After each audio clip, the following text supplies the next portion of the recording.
ঈদের শপিং এত লেট করে করাতে আমার শেষে যে এত ফস্তাতে হবে আমি ভাবতেও পারি নাই। না পাই কোথাও ড্রেস, না আছে সময়, কি একটা অবস্থা। ইফতারের সময় হয়ে গিয়েছে, তাই আজকে শপিং করতে এসে পেয়ারা দিয়েই ইফতার করতে হবে। আমার সেদিনের বাজে এক্সপিরিয়েন্স নিয়েই আজকের ভিডিও থাকবে। আসসালামু আলাইকুম, কি অবস্থা সবার? আমি আলহামদুলিল্লাহ ভালো আছি। আমি আর জান্নাত মিলে চলে যাচ্ছি ইফতারের পরে একটু ঘোরাঘুরি করতে, কারণ এতদিনও আমরা বের হই না। একটু দেখতে দেখতে 27 রমজান হয়ে গেছে, কিন্তু এখনো শপিং করিনি আমি। তাই ভাবলাম আজকে জান্নাতকে নিয়ে একটু বের হই, দেখে আসি জামা কাপড় আদৌ পাবো কিনা। বের হয়েছি আমাদের মিরপুর 2 এলএ প্লাজায় যাওয়ার উদ্দেশ্যে, যেখানে আর কি সিঁদুর আছে। এই তো চলেও আসছি সিঁদুর আমরা, কিন্তু এখানে প্রায় 1 ঘন্টার মতো ঘুরেও আমি আমার পছন্দের মতো ড্রেস পাইনি। তো ঘুরে ড্রেস না নিয়েই চলে আসছি আমি বাহিরে। দেন এসে ভাবলাম যে যেহেতু ড্রেস কিছুই কিনি নাই, আগে পেটটা ভরাই নেই, তারপরে মাথা ঠান্ডা করে ভাববো কি করা যায়। তারপরে আমরা একটা মোমো নিয়ে নিলাম। মোমোটা খেতে মজা ছিল। শপিং ব্লগ, ঈদ ব্লগ, আর হচ্ছে আমি গ্রামে গিয়েছি, সবকিছুর ব্লগ এখন আস্তে আস্তে আপলোড করে দিব।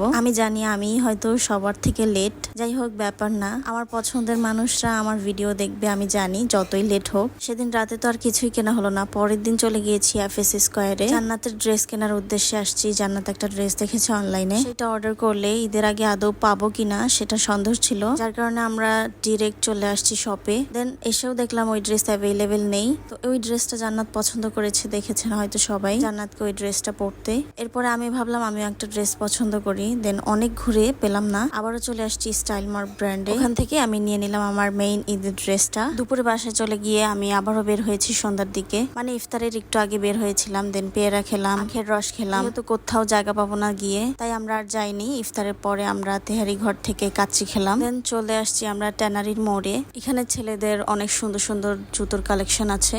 ওখান থেকে চলে গিয়েছিলাম আমরা নিউ মার্কেট। আর নিউ মার্কেট থেকে বাসায় যেতে যেতে অনেক রাত হয়ে গেছে। আর নিউ মার্কেট যেহেতু অনেক ভিড় থাকে, তাই তেমন কোনো ভিডিও আর নেওয়া হয় নাই। আজকের ভিডিও এতটুকুই।